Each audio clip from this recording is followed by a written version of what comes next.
welcome back to my channel. If you're new to this channel, hi, this is Komal from Study with Kids. In our today's video, we'll discuss the chapter The Fundamental Unit of Life, Cell for class 9. अगर आपने पहले chapters की videos नहीं देखी हैं तो मैं वो भी अपलोड कर चुकी हूँ. That includes matter in our surroundings and also motion. तो आप वो भी जाकर देख सकते हो. Now we will do the chapter cell. तो सेल क्या होता है? Cell is the basic unit of life. अब मैं इसे लाइफ की, जिंदा रहने की बेसिक यूनिट बोल रही हूँ. बेसिक का मतलब होता है सबसे सिंपल, सबसे छोटी जो चीज होगी उसे हम क्या बोलते हैं? सेल. जैसे अगर मैं यहाँ पर एक डायग्राम ड्रॉ करूँ हाउस का, ये है हाउस.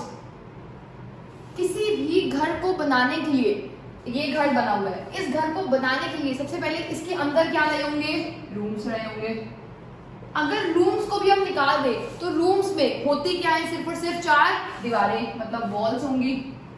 अगर हम वॉल से भी कोई एक छोटी यूनिट सोचे तो छोटी यूनिट होगी एक ब्रिक. जैसे एक घर को बनाने के लिए पहले आप ईंट लेते हो, ब्रिक लेते हो, उससे 4 दीवार खड़ी करते हो. 4 दीवारों जैसे बहुत सारे रूम्स बनाते हो. उन रूम से पूरा एक क्या बन जाता है? घर बन जाता है. मतलब घर में बहुत सारे रूम्स होते हैं, रूम्स में वॉल्स होती हैं, वॉल्स किससे मिलकर बनी होती हैं? ब्रिक से. अगर हम ऐसे ही देखें तो सबसे छोटी यूनिट जो हमारी बॉडी की होती है वो होती है सेल. तो सबसे छोटी यूनिट क्या है? सेल. नेक्स्ट चैप्टर में आप पढ़ोगे कि जो सेल्स होते हैं वो कंबाइन करते हैं टू फॉर्म टिश्यूज. मतलब ग्रुप ऑफ सेल्स को हम बोलते हैं टिश्यूज. हमारी बॉडी में बहुत सारे सेल्स हैं, उनके ग्रुप को कंबाइन कर देंगे तो क्या बन जाएंगे? टिश्यूज. टिश्यूज को कंबाइन कर देंगे तो हमारी बॉडी में होते हैं ऑर्गन्स, जैसे नोज, ईयर, माउथ. तो ये सब क्या है? ऑर्गन्स. और ऑर्गन्स को कंबाइन कर दो तो पूरा बन जाता है ऑर्गन सिस्टम, या जिसे हम बोलते हैं हमारी बॉडी. तो हमने देखा जैसे घर की सबसे छोटी जो यूनिट होती है वो होती है ब्रिक. ऐसे हमारी बॉडी की जो लाइफ की, चाहे वो प्लांट्स हो चाहे एनिमल्स हो, हमारी जो सबसे छोटी यूनिट होती है वो क्या होती है? सेल होती है. सेल कंबाइन करते हैं, टिश्यूज बनाते हैं, टिश्यू कंबाइन करते हैं, ऑर्गन्स बनाते हैं, और ऑर्गन से पूरी बॉडी या फिर पूरा ऑर्गन सिस्टम बन जाता है. जैसे घर को बनाने के लिए सबसे पहले हम ब्रिक्स लेते हैं, ब्रिक्स से दीवार खड़ी होती है, दीवार से रूम्स बनते हैं, रूम से पूरा घर बन जाता है. तो इसी पैरेलल मैनर में हम देखेंगे कि सेल, हमने ये तो देख लिया कि सेल क्या होता है. अब हम ये देखेंगे कि सेल की डिस्कवरी सबसे पहले किसने की थी. सेल ऐसे होते हैं जो हमारी नेकेड आई से, मतलब मैं ऐसे देखूं तो सेल होंगे तो भी मैं देख नहीं पाऊंगी. हम इन्हें देख सकते हैं सिर्फ और सिर्फ माइक्रोस्कोप के अंदर. तो सबसे पहले सेल की जो डिस्कवरी थी वो की थी रॉबर्ट हुक ने. रॉबर्ट हुक ने डिस्कवरी की थी इन 1665. तब उस डिस्कवरी में उन्होंने क्या किया था? एक ट्री है, ट्री की जो टॉप सरफेस होती है जो ब्राउन कलर की होती है, बार्क, वहां से उसको रिमूव किया था. वहां से मिलती है कॉर्क. तो ट्री की बार्क से जो ऊपर जो पुरानी हो चुकी होती है उसे बोलते हैं कॉक. उस कॉक को रिमूव किया और उसको देखा माइक्रोस्कोप के अंदर. तो जब उन्होंने माइक्रोस्कोप के अंदर देखा तो माइक्रोस्कोप को अंदर देखने पे उन्हें ऐसे लगा जैसे हनीकॉम्ब स्ट्रक्चर है, जैसे छत्ता होता है. जैसे अगर आपने डेंगू का छत्ता देखा हो तो वो ऐसे होता है. ऐसे उन्हें छोटे छोटे रूम्स दिखे, हनीकॉम्ब स्ट्रक्चर दिखा. तो उन्होंने इस स्ट्रक्चर को, इसी स्ट्रक्चर को नाम दिया सेल, क्योंकि सेल में, सेल को लैटिन वर्ड्स में रूम कहा जाता है. तो आप देखो, क्या ये छोटे छोटे रूम्स नहीं दिख रहे? क्या आपको छोटे छोटे कंपार्टमेंट्स नहीं दिख रहे? तो रॉबर्ट हुक को दिखे थे. तो रॉबर्ट हुक ने सेल की डिस्कवरी कैसे की थी? उन्होंने ट्री की बार्क से कॉक को रिमूव किया था. रिमूव करने के बाद उसको माइक्रोस्कोप के अंदर देखा था. माइक्रोस्कोप के अंदर देखा तो उन्होंने रिजेंबल किया कि जो सेल का स्ट्रक्चर है वो हनीकॉम्ब स्ट्रक्चर को रिजेंबल कर रहा है, जो डेंगू का छत्ता होता है उसको रिजेंबल कर रहा है. उसको देखने के बाद उन्होंने बोला कि ये छोटे छोटे कंपार्टमेंट से लग रहे हैं, बॉक्सेस लग रहे हैं. तो इन बॉक्सेस को नाम क्या दे? उन्होंने नाम दे दिया इन बॉक्सेस को कि ये बॉक्सेस क्या है? सेल. क्योंकि लैटिन में सेल को ही बॉक्सेस कहा जाता है. सेल का नाम ऐसे आया था, रॉबर्ट हुक ने बोला था. अब सेल आते कहां से है? तो श्वान एंड श्लेडन ने बताया था.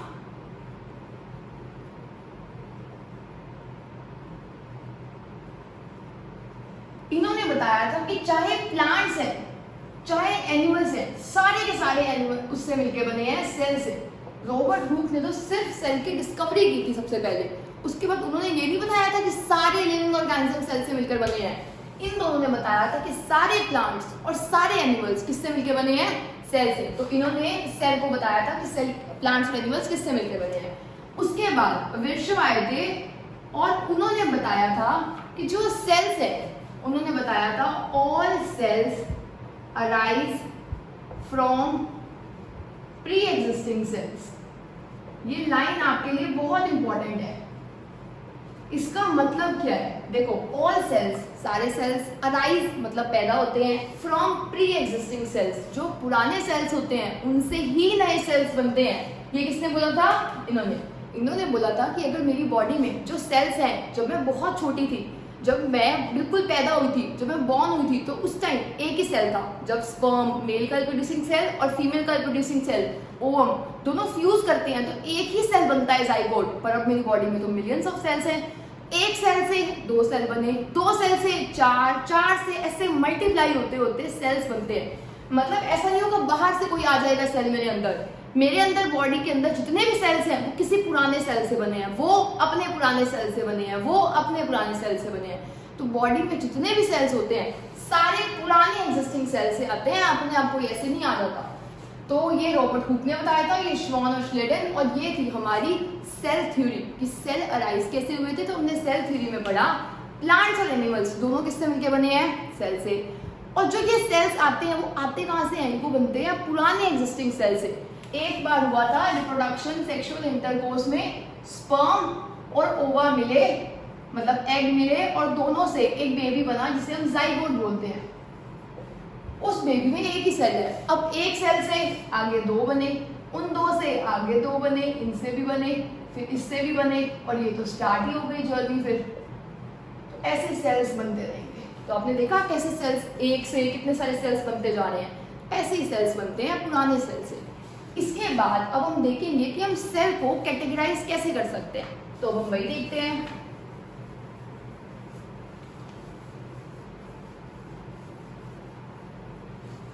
देखो, सेल को कैटेगराइज करने के 3 तरीके हो सकते हैं। सेल को कैटेगराइज कर सकते हैं हम on the basis of number of cells, या हम कैटेगराइज कर सकते हैं on the basis of shape of cells, या हम कैटेगराइज कर सकते हैं on the basis of size of cells. तो सबसे पहले हम देखते हैं नंबर ऑफ सेल्स का मतलब क्या है। नंबर ऑफ सेल्स का मतलब है या तो कोई ऑर्गेनिज्म है उसकी बॉडी में एक ही सेल है, या कोई ऑर्गेनिज्म है उसकी बॉडी में बहुत सारे सेल्स हैं। अब अगर आप मेरा एग्जांपल लो तो मेरी बॉडी में एक सेल है या बहुत सारे सेल्स हैं, अभी मैंने आपको बताया मिलियंस ऑफ सेल्स हैं। तो नंबर ऑफ सेल्स पे डिवीजन होती है 2 टाइप्स में। जो फर्स्ट टाइप होता है उसे हम बोलते हैं यूनिसेलुलर। क्या बोलते हैं, यूनिसेलुलर। और जो सेकेंड टाइप होता है उसे बोलते हैं मल्टी सेलुलर। अब यूनि का मतलब क्या होता है, मल्टी का मतलब क्या होता है। मल्टी का मतलब तो सबको पता होता है, जब हम बोलते हैं मल्टी कलर्ड, मल्टी मतलब मैनी, तो मैनी सेलुलर मतलब सेल्स। अगर किसी ऑर्गेनिज्म की बॉडी में बहुत सारे सेल्स होंगे तो उसे हम बोलेंगे मल्टी सेलुलर ऑर्गेनिज्म। अगर किसी बॉडी में सिर्फ एक ही सेल होगा तो उसे हम बोलेंगे यूनिसेलुलर ऑर्गेनिज्म। तो यूनिसेलुलर में 1 सेल, मल्टी सेलुलर में मैनी सेल्स। अब इसकी एग्जाम्पल्स, मैनी सेल्स का तो एग्जाम्पल मैं हूं आपके सामने, प्लांट्स, एनिमल्स, ये सब क्या है, मल्टी सेलुलर। इसके अलावा एक और एग्जाम्पल आपके एनसीईआरटी बुक में दिया हुआ है, आपको कमेंट बॉक्स में बताना है मुझे। एंड जब आप वीडियोस देख रहे होते हो please don't forget to subscribe the channel, ताकि आपको रेगुलर अपडेट्स मिलते रहे। Next, unicellular organisms. अगर एक ही सेल है तो एक ही सेल का आपको एक एग्जाम्पल आप बचपन से करते हो, ये वाला, ये गंदी सी शेप वाली डायग्राम क्या बोलते हैं, एमीबा। या फिर इसका एक और एग्जाम्पल है पैरामीशियम। इसका एक और एग्जाम्पल है क्लेमिडोमोनास। ठीक है, तो ये 3 एग्जाम्पल हो गए। हमने बोला हम सेल को कैटेगराइज कर सकते हैं नंबर ऑफ सेल्स में। एक बॉडी है, पूरी बॉडी में एक ही सेल है, पूरी बॉडी में एक ही सेल है, उसे बोलते हैं एमीबा। एमीबा की पूरी बॉडी में एक ही सेल होता है। पैरामीशियम, पूरी बॉडी में एक ही सेल है। मल्टी सेलुलर का मतलब पूरी बॉडी में एक से ज्यादा सेल्स हैं। प्लांट्स और एनिमल्स की बॉडी में एक सेल नहीं होता, काफी सारे सेल्स होते हैं, तो उन्हें बोलते हैं मल्टी सेलुलर ऑर्गेनिजम्स। तो ये थे नंबर ऑफ सेल्स के बेसिस पे। अब हम कैटेगराइज कर सकते हैं on the basis of shape. Shape की बेसिस पे अगर हम कैटेगराइज करें तो एक ये शेप आ गया एमीबा। मैं इसमें एक आपको पिक्चर अटैच कर दूंगी जिसमें आप देखोगे कि सबकी शेप डिफरेंट होती है सारे सेल्स की। एक होता है फीमेल प्रोड्यूसिंग एग जिसे हम बोलते हैं ओवम, उसकी शेप ऐसे होती है। एक होता है मेल प्रोड्यूसिंग सेल जिसकी शेप ऐसे होती है, जिसे हम स्पर्म बोलते हैं। एमीबा की शेप ऐसे होती है। आपने एक और डायग्राम बचपन से किया होगा, ये वाला डायग्राम मैं यहाँ पर ड्रॉ कर रही हूँ।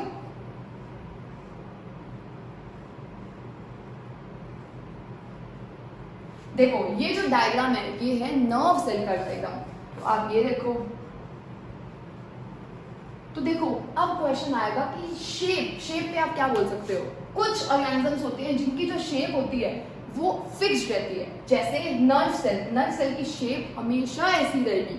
पर कुछ सेल्स की जो शेप होती है वो डिफरेंट होती रहती है, वो चेंज करती रहती है। जैसे एमीबा की शेप कभी भी सेम नहीं होती। आप कोई भी डायग्राम ड्रॉ कर दो, सारे एमीबा के डायग्राम बिल्कुल ठीक हो गए। तो ये भी अमीबा है, वो भी अमीबा है, दोनों अमीबा ठीक है। और आपको दो सेल्स और लर्न करके रखने हैं जिनकी शेप चेंज होती रहती है। वो होते हैं WBC, हमारी बॉडी में होते हैं व्हाइट ब्लड सेल्स जो लड़ाई करने का काम करते हैं, WBC। और होते हैं RBC, red blood cells, red blood corpuscles. तो ये जो सेल्स होते हैं ये भी दोनों की शेप क्या होती रहती है, चेंज होती रहती है।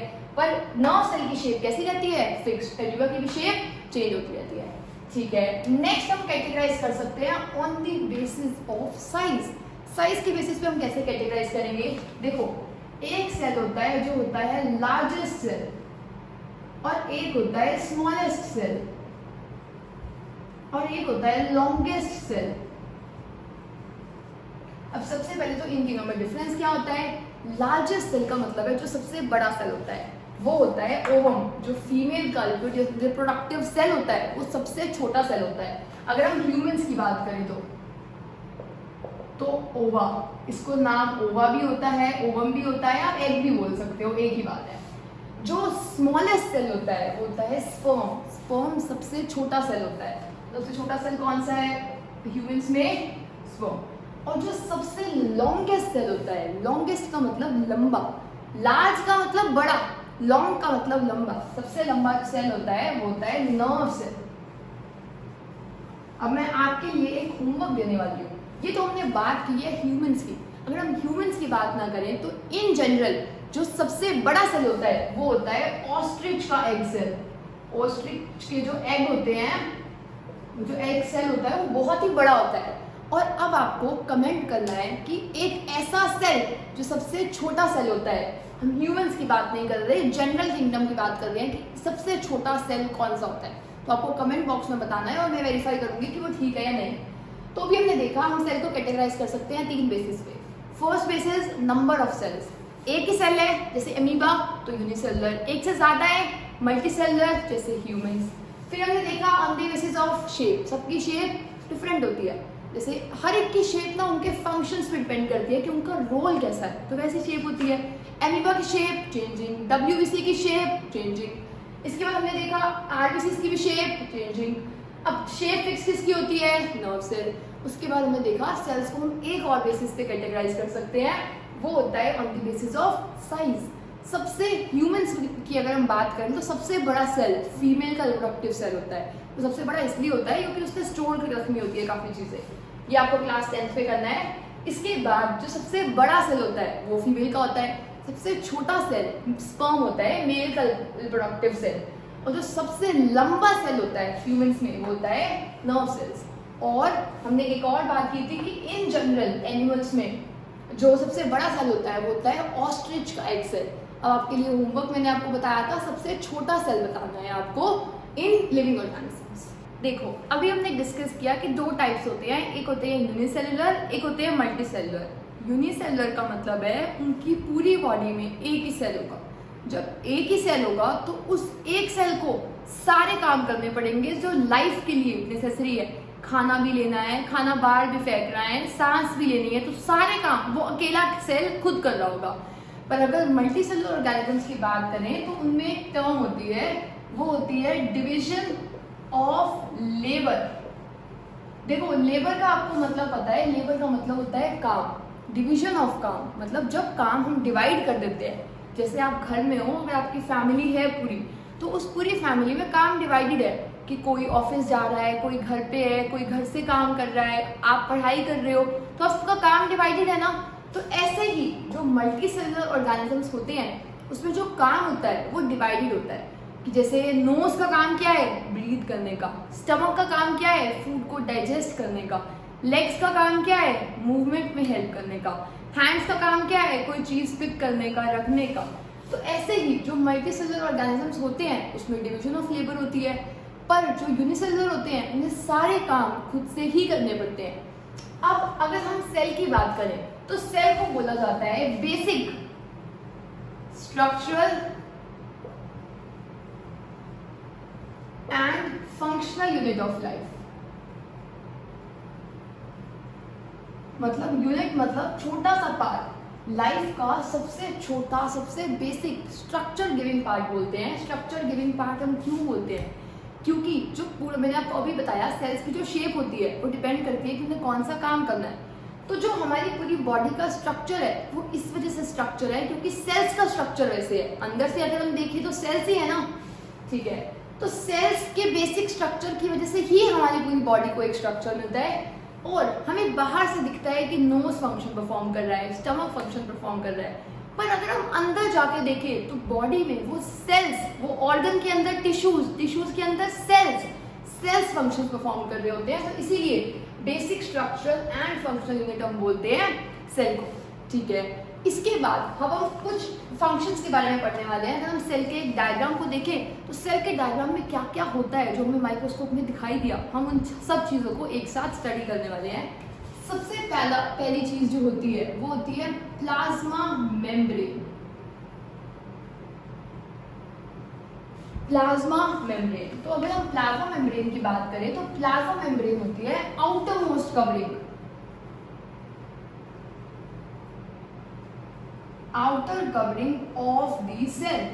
अगर हम सेल की बात करें कि ये एक सेल है तो सेल की, जैसे मैंने ये सेल की ये आउटर कवरिंग को ड्रॉ किया है, तो इस आउटर कवरिंग का नाम होता है प्लाज्मा मेम्ब्रेन।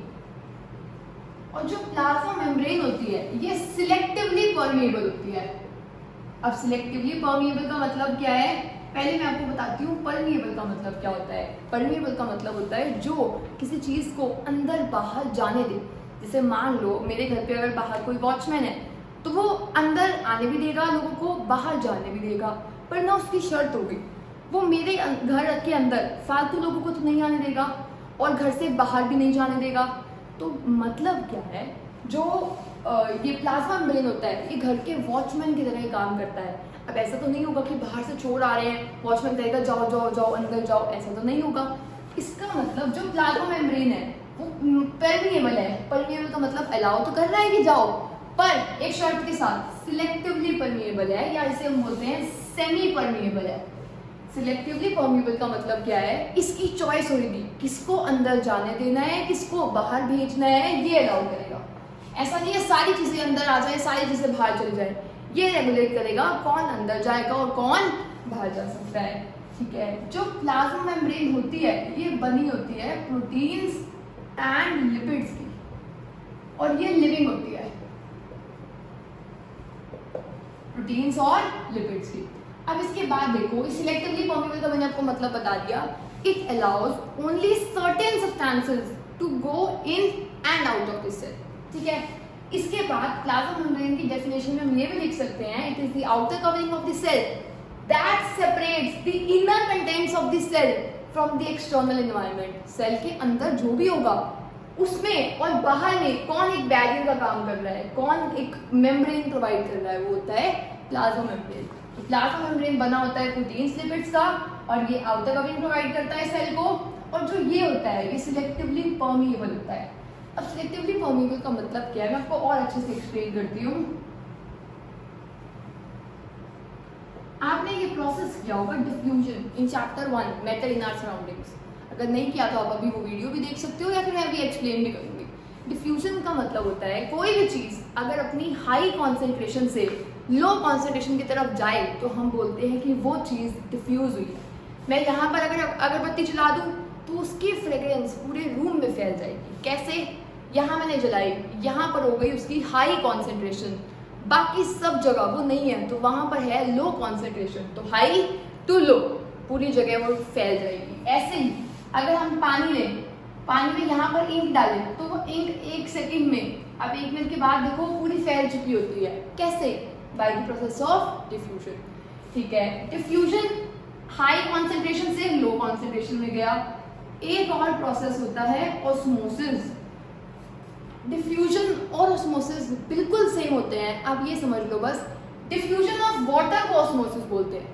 अगर पानी हाई से लो में जाएगा, जैसे मान लो मैंने यहाँ पर एक बकेट रखी है, यहाँ पर बहुत सारा पानी है और इसमें इसको कनेक्ट कर दिया किसी और के साथ, तो आपको क्या लग रहा है? पानी सारा का सारा यहाँ चला जाएगा।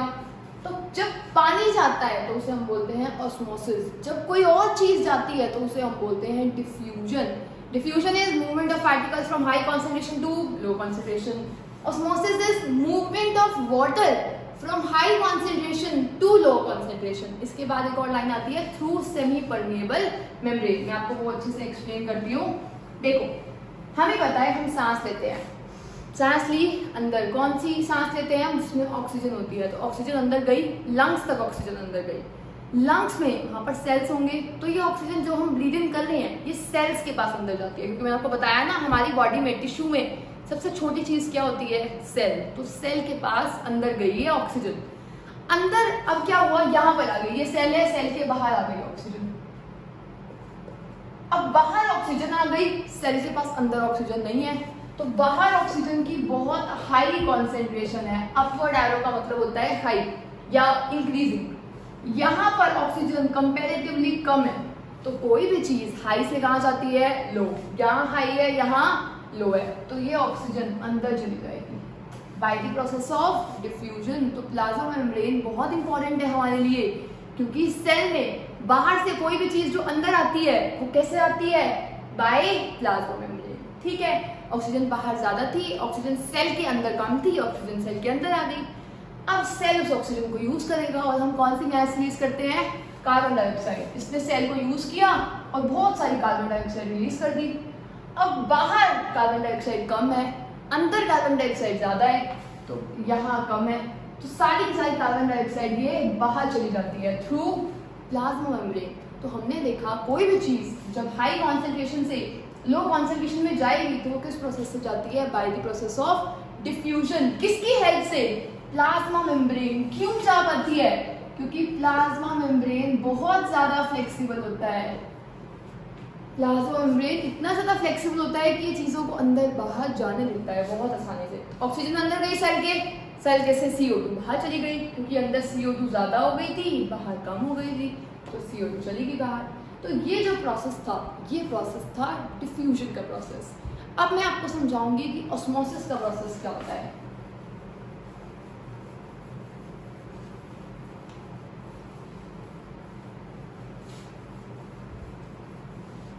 अब आप देखो ऑस्मोसिस। ऑस्मोसिस में मैं आपको एक इजी एग्जांपल पहले बताती हूँ। आपने किशमिश देखी होगी, रेजिन्स। किशमिश को ना रात को पानी में रख के सो जाओ, रख के देखना, एक बार एक्सपेरिमेंट करना मेरे कहने पे। रात को पानी में रख के सो जाओ किशमिश को, और सुबह उठ के देखना वो किशमिश ना मोटी हो चुकी होगी। किशमिश रेजिन्स मोटे हो चुके होंगे। मोटे हो चुके होंगे मतलब जो रेजिन्स थे वो स्वेल कर गए। वो क्या कर गए? स्वेल कर गए। अब मैं आपको बताती हूँ ये एक्चुअली में होता कैसे है। मान लो ये एक सेल है, इस सेल को मैंने रखा एक सॉल्यूशन में जिसके अंदर बहुत ही ज्यादा पानी है। H2O मतलब पानी, बहुत ही ज्यादा पानी है, क्योंकि पानी में तो रखा है, पानी ज्यादा है।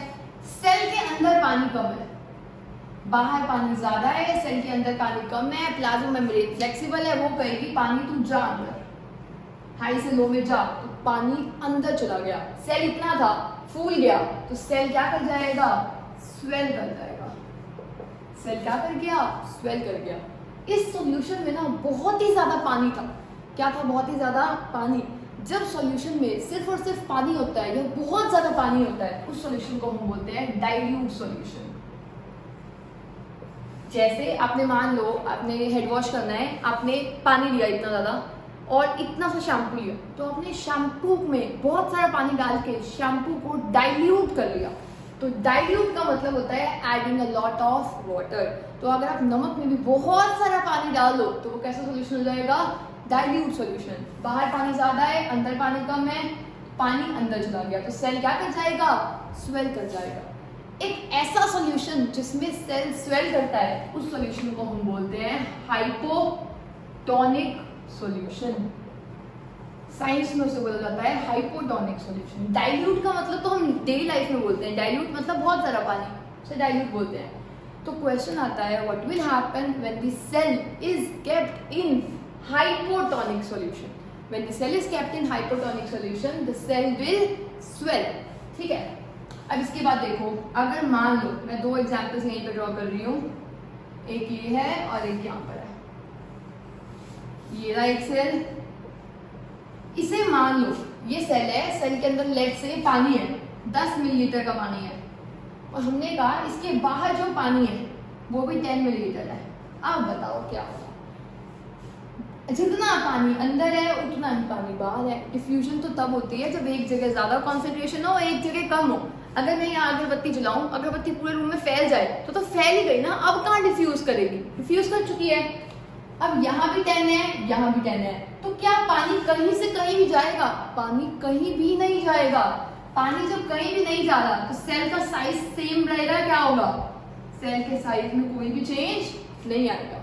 और इस सॉल्यूशन को हम बोलते हैं आइसोटोनिक सॉल्यूशन। आइसो का मतलब आपको पता होना चाहिए। आइसो आप कहीं पर भी वर्ड देखो तो आइसो का मतलब होता है same. So isotonic solution is a solution which has the same water concentration as that of cell. मतलब ये जो था इसमें सेल के पास पानी कम था, बाहर पानी ज्यादा था।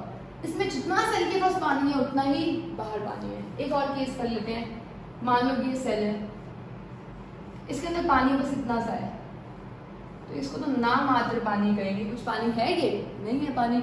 और इसके अंदर मतलब ये लगा लो इतना पानी है और इसमें ये सॉल्ट सॉल्यूशन है। सॉल्ट सॉल्यूशन मतलब बहुत ही नमक है और थोड़ा सा पानी। जैसे इसमें क्या था? थोड़ा सा नमक था, बहुत सारा पानी था। इसमें थोड़ा सा पानी और बहुत ज्यादा नमक है। जब कोई जो चीज हमने घोली है वो बहुत ज्यादा हो और पानी कम हो, तो जैसे यहाँ डाइल्यूट बोलते हैं उसको हम बोलते हैं कॉन्सेंट्रेटेड सॉल्यूशन।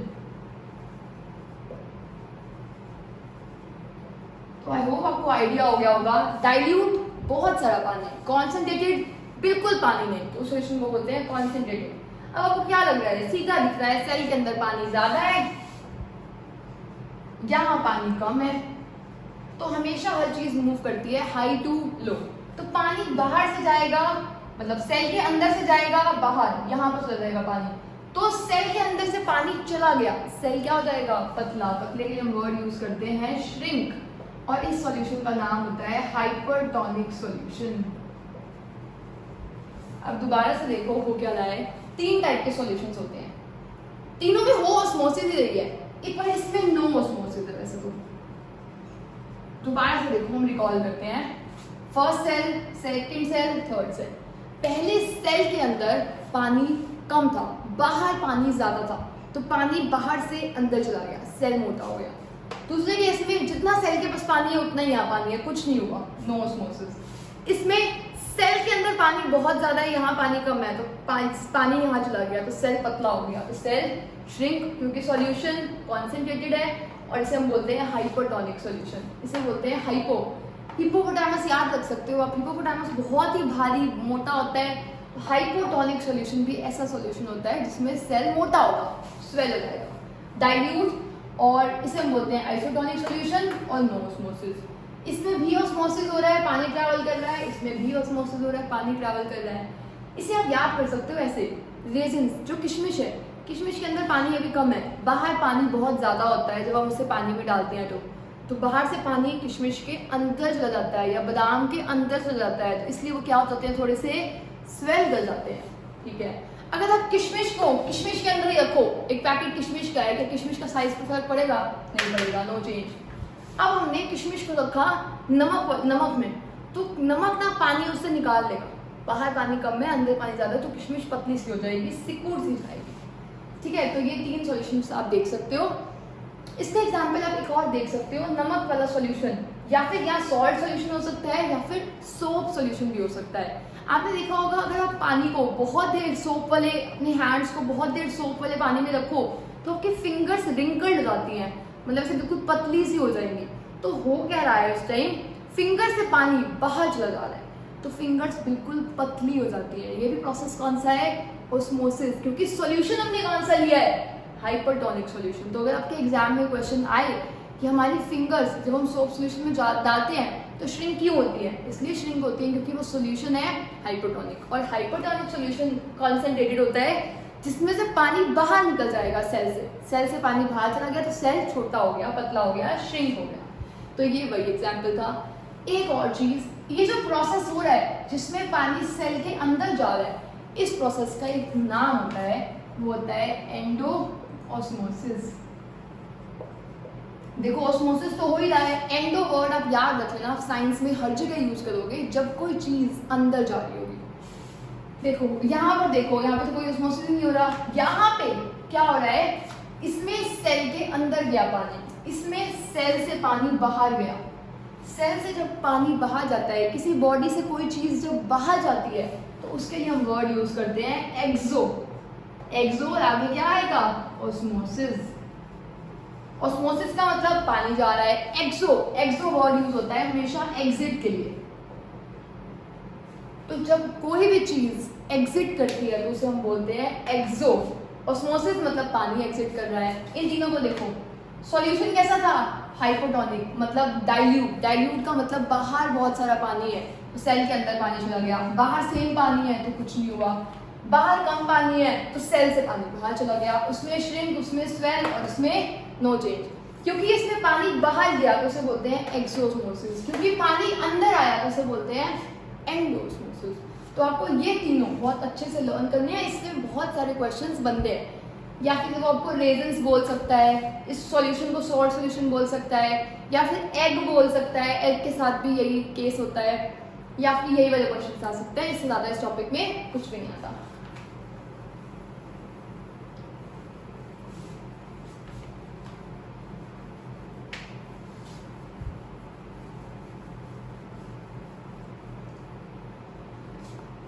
अब देखो, जो प्लाज्मा मेम्ब्रेन होती है, मैंने आपको अभी बताया, बहुत ही ज़्यादा फ्लेक्सिबल होती है। उसकी फ्लेक्सिबिलिटी से फ़ायदा क्या होता है, ये अमीबा है, ये इसने देखा यहाँ पर फूड है, खाना है, खाना है इसने, तो खाने को इसकी जो लेग्स होती हैं इसे बोलते हैं सूडोपोडिया। सूडो का मतलब होता है फोल्स, पोडिया का मतलब होता है लेग्स। सूडोपोडिया की हेल्प से ये उस खाने को अपने अंदर ले लेता है। ऐसे इसने इस खाने को कहाँ ले लिया, अंदर ले लिया। किसी भी चीज को अंदर लेने के प्रोसेस को मैंने आपको अभी बताया था, वर्ड यूज होता है एंडो।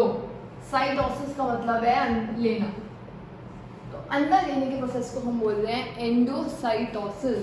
अब खाना जब खा लिया इसने तो खाने को बाहर भी छोड़ देगा ये, तो खाने को बाहर निकालने के प्रोसेस को बोलते हैं एक्सोसाइटोसिस। तो अगर आपके क्वेश्चन में आए what is endocytosis, it is due to the flexibility of plasma membrane that an organism is able to engulf in food, तो उसे बोलते हैं endocytosis. And the process by which it releases its food out is known as exocytosis. तो ये दोनों terms भी आपको clear होना चाहिए, और जो एमीबा होता है उसमें यही होता है। अब हम डिस्कस करेंगे सेल वॉल के बारे में। अभी हमने डिस्कस किया था प्लाज्मा मेम्ब्रेन के बारे में, जो आउटर कवरिंग होती है किसी की भी सेल की। पर अगर हम बात करें प्लांट सेल्स की, देखो प्लांट्स होते हैं, एनिमल्स होते हैं। अगर हम प्लांट के सेल्स की बात करें तो उन्हें हम प्लांट सेल्स बोलेंगे, अगर हम एनिमल्स के सेल्स की बात करें तो उन्हें हम एनिमल सेल्स बोलेंगे। तो अभी हम बात कर रहे हैं प्लांट सेल की। जो प्लांट सेल होते हैं उनके पास प्लाज्मा मेम्ब्रेन के बाहर एक और कवरिंग होती है जिसका नाम होता है सेल वॉल। अभी हमने देखा था कि एक कवरिंग होती है प्लाज्मा मेम्ब्रेन, जो प्लाज्मा मेम्ब्रेन एनिमल सेल्स में भी होती है और प्लांट सेल्स में भी होती है। प्लांट सेल्स को ज्यादा प्रोटेक्शन चाहिए होती है, तो उनके पास सिर्फ दो मेम्ब्रेन, एक मेम्ब्रेन नहीं होती। प्लांट सेल्स के पास दो मेम्ब्रेन होती है, पहली प्लाज्मा मेम्ब्रेन, और प्लाज्मा मेम्ब्रेन की जो बाहर होती है उसका नेम होता है सेल वॉल। मैंने एक और वीडियो अपलोड की हुई है जिसमें मैंने डायग्राम ड्रॉ करना सिखाया है प्लांट सेल का, आप वो देख सकते हो। यहाँ पर मैं सिर्फ एक रफ आइडिया दूंगी आपको डायग्राम का। अगर हम इसकी बात करें तो अभी हमने देखा था जो प्लाज्मा मेम्ब्रेन होती है वो बनी होती है प्रोटीन्स की एंड लिपिड्स। अब अगर हम सेल वॉल की बात करें तो ये बनी होती है सेलुलोज से। जो प्लाज्मा मेम्ब्रेन थी वो बहुत ही ज्यादा फ्लेक्सिबल थी, इसकी वजह से वो डांस कर सकते थे, अंदर बाहर मटेरियल ट्रांसपोर्ट हो सकते थे। पर जो सेल वॉल होती है वो होती है रिजिड, मतलब no flexibility in cell wall.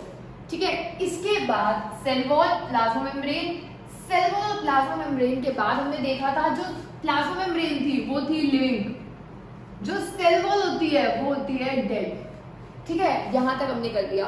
इसके बाद जो प्लांट सेल्स होते हैं वो कभी भी ना बर्स्ट नहीं करते। Plant cells do not burst. Burst ना करने का मतलब क्या है, सोच के देखो। मैंने इसको डाला किसी पानी वाले सॉल्यूशन में, पानी सारा सेल के अंदर आ जाएगा तो प्लाज्मा मेम्ब्रेन तो स्वेल करने लग जाएगा, पर जो सेल वॉल है वो फिक्स्ड है, वो रिजिड है, वो वहीं की वहीं रहेगी। ये यहीं की यहीं रहेगी, ये यहाँ पर आ जाएगा, बाहर आ जाएगा पानी गेन करके। तो जो सेल वॉल होती है वो इतनी रिजिड होती है, इतनी स्ट्रांग होती है कि प्लांट को स्ट्रक्चरल स्ट्रेंथ प्रोवाइड करती है और फटने नहीं देती है। जितना भी पानी आ जाए उसको फटने नहीं देगी। बाहर से जैसे अगर मान लो कि एक दीवार है, रूम में दीवार है, अब मैं इसके अंदर पानी डालती रहूं तो कोई फर्क नहीं पड़ेगा क्योंकि दीवार इसे प्रोटेक्शन प्रोवाइड कर रही है। यही सेम प्रोटेक्शन प्रोवाइड होती है प्लांट्स को, सेल वॉल प्रोवाइड करता है। एनिमल्स को कुछ खास जरूरत नहीं होती इस प्रोटेक्शन की, तो एनिमल्स में सेल वॉल नहीं होती। इसलिए जो एनिमल्स के सेल है वो बर्स्ट कर सकते हैं, पर जो प्लांट्स के सेल है वो कभी भी बर्स्ट नहीं करते। एग्जाम में क्वेश्चन है तो क्या लिखोगे, plant cell do not burst because they have cell wall. अगर इसके अंदर पानी आता भी है तो इसमें प्रेशर एक्सर्ट होगा, ये बाहर प्रेशर एक्सर्ट करेगी और बाहर वाली अंदर प्रेशर एक्सर्ट करेगी और दोनों ऐसे ही रहेंगे। तो प्लांट सेल कभी भी बर्स्ट नहीं करते। अब इसके बाद आपको ये कंपोजिशन भी करनी है। इसके बाद अब हम नेक्स्ट डिस्कस करेंगे। अभी हमने डिस्कस किया कि सेल की आउटर कवरिंग को बोलते हैं प्लाज्मा मेम्ब्रेन, उससे बाहर जो आउटर कवरिंग जो सिर्फ प्लांट सेल में होती है उसको बोलते हैं सेल वॉल। अब हम नेक्स्ट टॉपिक डिस्कस करने वाले हैं जिससे सेल का दिमाग बोला जाता है, ब्रेन ऑफ सेल बोलते हैं। उसका नेम होता है न्यूक्लियस। न्यूक्लियस को डिस्कस करने से पहले मैं आपको एक और चीज बता रही हूँ। जैसे मान लो ये है प्लाज्मा मेम्ब्रेन और ये है सेल वॉल। ये इसका बिल्कुल करेक्ट डायग्राम नहीं है पर मैं आपको एक आइडिया दे रही हूँ। Cell wall, plasma membrane. Cell wall और प्लाज्मा मेम्ब्रेन में क्या होता है, मान लो मैंने इसे एक ऐसे सॉल्यूशन में रखा, वो जो हमने डायग्राम केसेस किए थे ऑस्मोसिस वाले वो सिर्फ एनिमल सेल के लिए थे। अगर हम इसकी बात करें, अगर हम प्लांट सेल को रखते हैं इसके अंदर वाटर के अंदर, और अगर हम रखते हैं कॉन्सेंट्रेटेड सॉल्यूशन के अंदर, कॉन्सेंट्रेटेड सॉल्यूशन का मतलब पानी बिल्कुल इतना सा है। अब क्या होगा, सेल के अंदर पानी ज्यादा है, इसके अंदर पानी कम है, तो इससे पानी बाहर आ जाएगा। अब जो सेल वॉल होती है वो तो रिजिड है, स्ट्रॉन्ग है, फिक्स की फिक्स रहेगी। सेल से पानी बाहर चला गया तो सेल पतला हो गया, तो प्लाज्मा मेम्ब्रेन यहाँ अंदर शिफ्ट हो जाएगी। इस प्रोसेस को बोलते हैं प्लाज्मोलिसिस। देखो प्लाज्मो आया है प्लाज्मा मेम्ब्रेन से, लिसिस का मतलब होता है ब्रेक डाउन। क्योंकि हमने देखा इसमें प्लाज्मा मेम्ब्रेन का बिल्कुल ब्रेक डाउन हो गया, प्लाज्मा मेम्ब्रेन बिल्कुल पतली हो गई। कहाँ गई, अपने सारे कंटेंट्स को लेकर सेल वॉल से दूर चली गई। इस प्रोसेस को क्या बोलते हैं, प्लाज्मोलिसिस। तो हम बोलेंगे when the cell is kept in concentrated solution there is shrinkage of cell, there is shrinkage of plasma membrane और the contents of the cell. अंदर के सेल्स की कंटेंट श्रिंक करते हैं away from the cell wall. इसी process को क्या बोलते हैं, प्लाज्मोलिसिस। तो एग्जाम के लिए ये भी इंपॉर्टेंट क्वेश्चन है, डिफाइन प्लाज्मोलिसिस। इसके बाद अब हम स्टडी करने वाले थे न्यूक्लियस को। न्यूक्लियस का मतलब होता है ब्रेन ऑफ द सेल। अगर हम न्यूक्लियस की बात करें तो ये है प्लाज्मा मेम्ब्रेन। हम प्लांट सेल से ही सब कुछ डिस्कस कर लेंगे क्योंकि काफी हो जाएगा डिस्कस करना। और ये क्या हो गया, सेल वॉल। इसके अंदर बिल्कुल बीच में होता है न्यूक्लियस, और न्यूक्लियस की जो मेम्ब्रेन होती है वो होती है डबल मेम्ब्रेन। कैसी होती है, डबल मेम्ब्रेन। इस मेम्ब्रेन को बोलते हैं न्यूक्लियर मेम्ब्रेन। न्यूक्लियर मेम्ब्रेन में देखो यहाँ पर होल है, यहाँ पर होल है, यहाँ पर होल है, यहाँ पर होल है। तो न्यूक्लियर मेम्ब्रेन एक तो होती है डबल मेम्ब्रेन, ऊपर से न्यूक्लियर मेम्ब्रेन में बहुत सारे होते हैं पोर्स, आपको होल्स दिख रहे हैं ना। इन होल्स का क्या फायदा है, जो भी सेल के अंदर फ्लूइड होगा, सेल के अंदर एक फ्लूइड होता है, उसका नेम होता है साइटोप्लाज्म। प्लाज्म का मतलब हमेशा फ्लूइड के लिए आता है, तो ये साइटोप्लाज्म है। तो साइटोप्लाज्म से चीजें अंदर भी जा सकती है न्यूक्लियस के अंदर, इससे बाहर भी आ सकती है। क्यों? क्योंकि यहाँ पर एक होल है। अगर होल ना होता तो कोई भी चीज अंदर ना जाती, कोई भी चीज बाहर नहीं जा पाती। तो जो ये पोर्स होते हैं, ये पोर्स हेल्प करते हैं ताकि चीजें साइटोप्लाज्म से न्यूक्लियस के अंदर जा सके, न्यूक्लियस से साइटोप्लाज्म में जा सके। ठीक है, इसे बोलते हैं न्यूक्लियर मेम्ब्रेन। इसके बाद होता है न्यूक्लियोलस। न्यूक्लियोलस होता है सेंटर पार्ट ऑफ न्यूक्लियस, और न्यूक्लियोलस हेल्प करता है in the production of ribosomes. Ribosomes क्या होते हैं ये आप पढ़ोगे अभी थोड़ी देर में। ठीक है, तो राइबोसोम्स का भी हम फंक्शन डिस्कस नहीं करेंगे, हमने न्यूक्लियर मेम्ब्रेन कर लिया। नेक्स्ट होता है nucleoplasm, fluid inside the nucleus. Plasm का मतलब हमेशा कैसा होता है, फ्लूइड। सेल के अंदर का फ्लूइड साइटोप्लाज्म, न्यूक्लियस के अंदर का फ्लूइड न्यूक्लियोप्लाज्म। अगर आपको यहाँ तक क्लियर है तो मैं आपको आगे बताती हूँ। न्यूक्लियस के अंदर ना काफी सारी थ्रेड शेप स्ट्रक्चर होते हैं। इन थ्रेड शेप स्ट्रक्चर्स का नेम होता है क्रोमेटिन। क्या नेम होता है, chromatin. Chromatin are the thread like structures present inside the nucleus. तो अब ये तो क्रोमेटिन है, और जो न्यूक्लियस होता है ना उसका मेन रोल होता है, ये हेल्प करता है सेलुलर रिप्रोडक्शन में। न्यूक्लियस का मेन रोल क्या है, it helps in cellular reproduction. Cellular reproduction का मतलब होता है, पहले तो मैंने आपको बताया कि ब्रेन ऑफ द सेल है, मतलब सारा दिमाग न्यूक्लियस का होता है। सेल की शेप कैसी होगी, सेल कब क्या करेगा, सब किसके दिमाग में होता है, न्यूक्लियस के दिमाग में। ये हेल्प करता है सेलुलर रिप्रोडक्शन में। सेलुलर रिप्रोडक्शन का मतलब है एक सेल से जब दो सेल फॉर्म होते हैं तो वो भी किसका रोल होता है, न्यूक्लियस का। तो सेलुलर रिप्रोडक्शन में भी न्यूक्लियस हेल्प करता है। और न्यूक्लियस का एक और रोल होता है, मैं आपको अभी बताती हूँ। जो ये क्रोमैटिन है ये अभी ना ऐसे बिखरा हुआ होता है, जैसे ही सेल को डिवाइड होना होता है ये क्रोमैटिन अपने आप को प्रॉपर्ली ऑर्गेनाइज कर लेता है, कंडेंस होकर, और ये बन जाता है क्रोमोसोम। देखो मैंने आपको बताया क्रोमैटिन है थ्रेड लाइक स्ट्रक्चर्स। ये थ्रेड लाइक स्ट्रक्चर्स ऑयलिंग करके अपने आप को मैनेज कर लेता है इन दी फॉर्म ऑफ एक्स, जिसे हम बोलते हैं क्रोमोसोम। इस अगर मैं सिंपल यही ड्रॉ करती तो ये भी एक क्रोमोसोम है, ये भी एक ही क्रोमोसोम है, इसे हम दो क्रोमोसोम नहीं बोलते। ये देखो ये एक क्रोमोसोम है। क्रोमोसोम के जो ये दो पार्ट्स होते हैं इनको बोलते हैं क्रोमैटिड्स।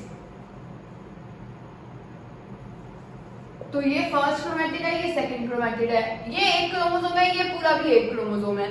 हमें पता कैसे चलता है क्रोमोसोम कितने हैं, आपको ये कहीं पे पता नहीं चलेगा। क्रोमोसोम का मतलब होता है, ये देखो ये जो सेंटर मोस्ट पॉइंट होता है ना इसको सेंट्रोमर बोलते हैं, पर आपको ये करना नहीं है। इसमें एक है तो इसमें एक क्रोमोसोम है, इसमें भी एक है तो इसमें एक क्रोमोसोम है। जितने सेंट्रोमर्स होते हैं उतने ही क्रोमोसोम्स होते हैं। One chromosome. इसमें बस वो अपने आप को रेप्लिकेट कर चुका है, एक ही बात है, आप और मत समझो। ठीक है, तो मैंने आपको बताया डिफरेंस क्या होता है क्रोमैटिन एंड क्रोमोसोम। जो क्रोमैटिन होते हैं they are the thread like structures, they change into chromosomes which are rod like structures when the cell has to divide. जब सेल को एक से दूसरे फॉर्म में डिवाइड होना होता है, जब सेल को रिप्रोडक्शन करनी होती है तो वो क्रोमैटिन बन के नहीं रहता, वो किसमें चेंज होता है, क्रोमोसोम्स में। और क्रोमोसोम्स में जो आपको ये थ्रेड लाइक स्ट्रक्चर्स दिखाया है ये एक्चुअल में ऐसे होता है। इसमें होते हैं डीएनए के स्ट्रैंड्स। जो क्रोमोसोम्स होते हैं they are made up of DNA and proteins. DNA और प्रोटीन्स मिलके बनाते हैं किस चीज को, क्रोमोसोम्स को। तो डीएनए और प्रोटीन से क्या बन गया, क्रोमोसोम्स। जो डीएनए की छोटी सी लेंथ होती है उसको बोलते हैं हम जीन्स। आपने सुना होगा कि बच्चे हमेशा पेरेंट्स को रिजेंबल करते हैं, शक्लें माँ बाप से ही मिलती है। वो कैसे मिलती है, क्योंकि जब न्यूक्लियस ब्रेन ऑफ सेल है, न्यूक्लियस जब सेल को डिवाइड करता है तो सबसे ज्यादा रोल जो होता है वो न्यूक्लियस का ही होता है। कैसे? जैसे ही सेल ने डिवाइड होना है, जो क्रोमैटिन था वो कन्वर्ट हो गया क्रोमोसोम में, क्रोमोसोम मिलके बनाए डीएनए और प्रोटीन से, डीएनए के छोटे से फंक्शनल सेगमेंट को हम बोल रहे हैं जीन। तो जो जीन है वही एक हेरिडिटरी कैरेक्टर होता है जो पेरेंट से नेक्स्ट जनरेशन तक जाता है। तो जीन कंट्रोल करता है न्यूक्लियस, इसलिए हम बोलते हैं कि न्यूक्लियस का एक और रोल होता है कि ये ट्रांसफर करता है कैरेक्टर्स को from one generation to another. और क्योंकि ये ब्रेन है तो सेल इसके बिना सरवाइव नहीं कर पाएगा। मैं आपको एक बार रिवाइज कराती हूँ, मैंने अब तक आपको क्या क्या बताया। Nucleus, brain of cell, nucleus की जो मेम्ब्रेन होती है, डबल मेम्ब्रेन होती है, उसके अंदर पोर्स होते हैं ताकि चीजों का एक्सचेंज हो सके। न्यूक्लियस के अंदर के फ्लूइड को न्यूक्लियोप्लास्ट बोलते हैं। फ्लूइड में जो सेंटर मोस्ट पॉइंट होता है उसको न्यूक्लियोलस बोलते हैं। क्रोमैटिन होता है जो सेट लाइक स्ट्रक्चर प्रेजेंट होता है। जैसे ही सेल डिवाइड करने लगता है क्रोमैटिन कंडेंस होकर फॉर्म क्या कर लेता है? क्रोमोसोम्स। क्रोमोसोम जो होते हैं वो मिलके किससे बनते हैं? डीएनए और प्रोटीन्स। डीएनए के छोटे से फंक्शनल पार्ट को क्या कहते हैं? जीन्स। तो मेन जीन्स का रोल कौन प्ले करता है? न्यूक्लियस। मतलब न्यूक्लियस ही है जो पेरेंट से एक जनरेशन से दूसरी जनरेशन में चीजों को ट्रांसफर करता है। ठीक है, तो सेलुलर रिप्रोडक्शन में भी हेल्प करता है, ट्रांसफर कैरेक्टर्स में भी हेल्प करता है, और सेल न्यूक्लियस के बिना सर्वाइव भी नहीं कर पाएगा। और न्यूक्लियस ही डिसाइड करता है कि सेल कौन सी शेप लेगा या बड़ा होके क्या बनेगा। तो ये सब न्यूक्लियस के रोल थे। आई होप आपको न्यूक्लियस का क्लियर हुआ होगा। अब हम एक और चीज करते हैं।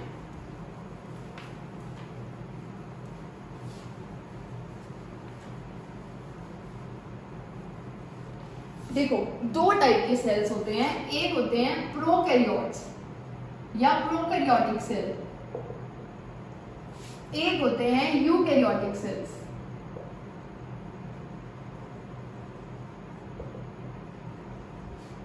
अब इन दोनों का मतलब क्या होता है? प्रो का मतलब होता है प्रिमिटिव, प्रिमिटिव मतलब पुराना। जो पुराने टाइप के सेल्स थे उन्हें बोलते हैं प्रोकैरियोटिक सेल्स। जो अब नए टाइप के सेल्स आए हैं उन्हें बोलते हैं यूकैरियोटिक सेल्स। तो जैसे आपने देखा है हर चीज में एडवांसमेंट होती है। पहले भी लैपटॉप्स होते थे, अब भी लैपटॉप्स होते हैं। पहले कंप्यूटर्स होते थे, अब लैपटॉप्स होते हैं। पहले के फोन बेटर होते थे, अब के फोन बेटर होते हैं। अब के फोन बेटर होते हैं। हर चीज इवॉल्व करती है और चीजें बेटर होती रहती है। तो प्रोकैरियोट्स थे पुराने वाले, कैरियोट्स का मतलब होता है न्यूक्लियस। तो ये पुराने वाले थे, ये नए वाले हैं। जो पुराने वाले थे उसमें जो न्यूक्लियस होता है वो पुअरली डिफाइंड होता है।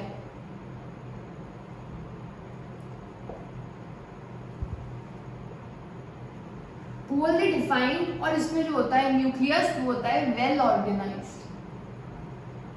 और जो पुअरली डिफाइंड होता है तो उसका नाम होता है न्यूक्लियोइड। अब आपको मुझे कमेंट बॉक्स में बताना है कि न्यूक्लियोइड के अंदर क्या होता है। सिर्फ एक चीज होती है, पुअरली डिफाइंड होता है पर एक चीज होती है। ठीक है, अब देखो ये पुराने सेल्स थे, जो पुराने काफी सदी पहले, मिलियंस ईयर्स पहले जो सेल्स थे उन्हें हम प्रोकैरियोट्स बोलते थे। जो प्रोकैरियोट सेल थे उसमें जो न्यूक्लियस था ऐसे ही होता था, पड़ा होता था, पता ही नहीं चलता। जैसे पता होता था ये न्यूक्लियस है, ऐसे पुअरली पता ही नहीं होता था कहाँ है न्यूक्लियस, स्टार्ट कहाँ से हो रहा है, एंड कहाँ से हो रहा है।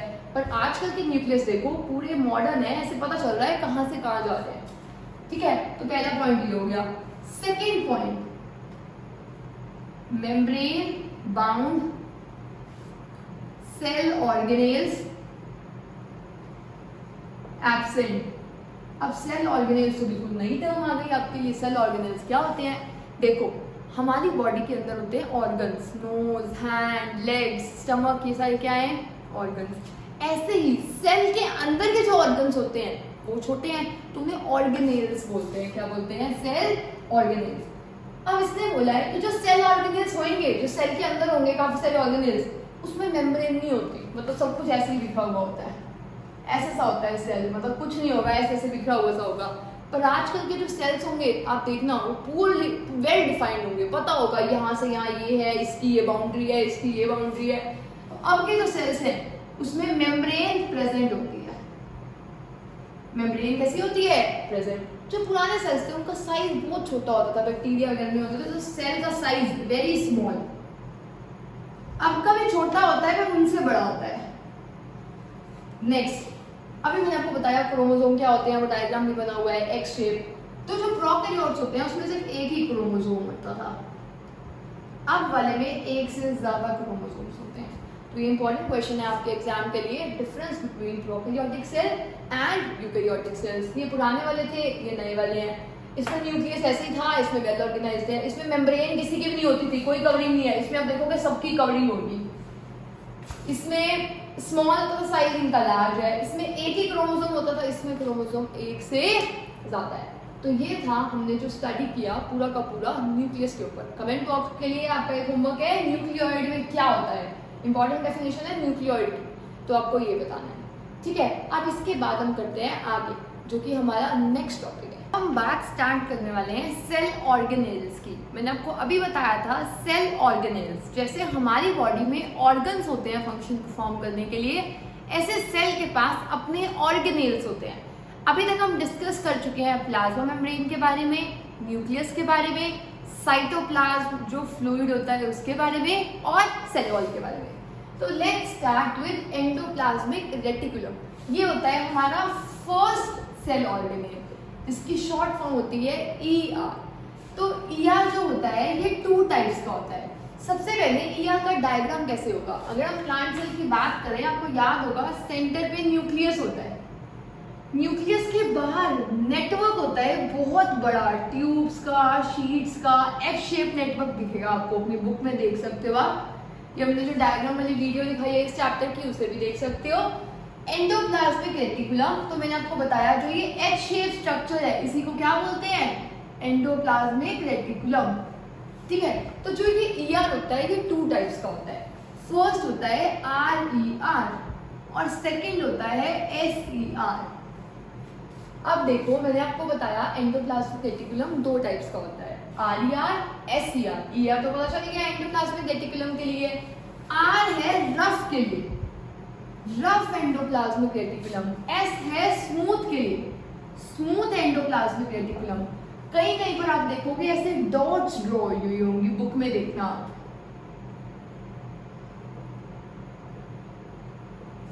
अब ये डॉट्स क्यों होती है, आपको याद है मैंने आपको थोड़ी देर पहले बताया था न्यूक्लियस, न्यूक्लियस के अंदर होता है न्यूक्लियोलस, न्यूक्लियोलस के पास वो प्रोड्यूस करता है राइबोसोम्स, और राइबोसोम्स यहीं बाहर आने लग जाते हैं। जैसे ही राइबोसोम्स बाहर आते हैं किसी एंडोप्लाज्म पे आ जाते हैं और किसी पे नहीं आते। जिस एंडोप्लाज्म पे राइबोसोम्स आ जाते हैं उनका सरफेस जो है वो फिर स्मूथ नहीं लगता है, ऐसा लगता है रफ रफ हो गया। जैसे अब ये है, इसके ऊपर मैं कुछ रख दूं तो मुझे लगेगा इसका सरफेस स्मूथ नहीं है, इसका सरफेस रफ हो गया। तो रफ को हम रफ सिर्फ इसलिए बोल रहे हैं क्योंकि उसके सरफेस पे कौन है, राइबोसोम्स। स्मूथ को हम स्मूथ क्यों बोल रहे हैं, क्योंकि इसके सरफेस पे कौन नहीं है, राइबोसोम्स। और राइबोसोम्स का एक इंपॉर्टेंट काम होता है, they help in the synthesis of proteins. Ribosomes जहां आएगा आंख बंद करके लिख देना, वो प्रोटीन बनाते हैं।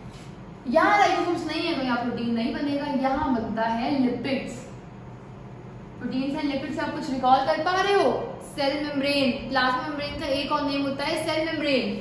तो आपने पढ़ा था प्रोटीन्स और लिपिड्स मिलके क्या बनाते हैं, सेल मेम्ब्रेन, और इस प्रोसेस का नाम होता है मेम्ब्रेन बायोजेनेसिस। Membrane biogenesis. अभी तक हम पढ़ रहे थे पहला सेल ऑर्गेनेल ER, ये ER की शेप होती है ट्यूब्यूल्स या फिर शीट्स जैसी शेप होती है, एच शेप बोल सकते हो आप। 2 टाइप्स के होते हैं, RER, SER। RER रफ है क्योंकि इसके सरफेस पे राइबोसोम्स आ गए हैं, SER रफ नहीं है क्योंकि इसके सरफेस पे राइबोसोम्स नहीं है।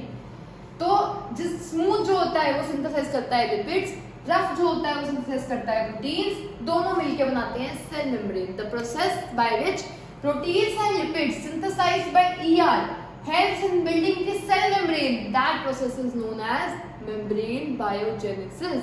इस प्रोसेस का नाम क्या होता है, membrane biogenesis। तो हमने देखा यहाँ पर ये है membrane biogenesis से प्लाज्मा मेम्ब्रेन बन गई। और जो ये प्रोटीन्स और लिपिड्स होते हैं इनका एक काम तो प्लाज्मा मेम्ब्रेन बनाने का होता है, एक और काम होता है कि ये फंक्शन करते हैं एज एंजाइम्स एंड हॉर्मोन्स।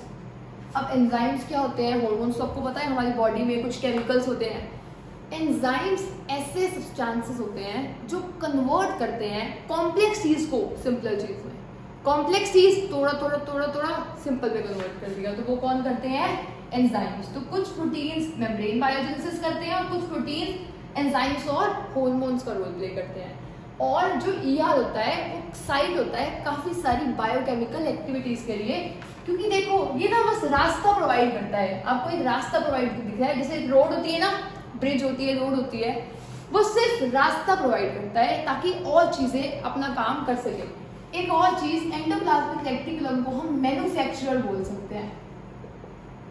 जैसे फैक्ट्री में हर चीज प्रोड्यूस होती है, ऐसे यहाँ पे भी तो प्रोड्यूस हो रहे हैं। कौन कौन प्रोडक्ट्स प्रोड्यूस हो रहे हैं? प्रोटीन्स और लिपिड्स। कौन बना रहा है? एचसीआर और आरईआर।